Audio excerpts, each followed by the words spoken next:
Okay, so I set the valves. They were slightly tight, but really only marginally, so I didn't have high hopes. By the way, that gasket, oh my gosh, that's going to be some effort.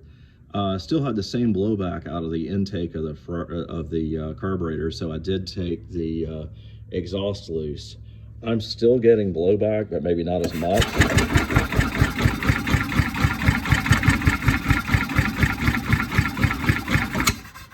You actually heard it, may have heard it fire just for a second there. I don't know if that's truly a fire or not. Still not getting the results we're looking for. Need some help.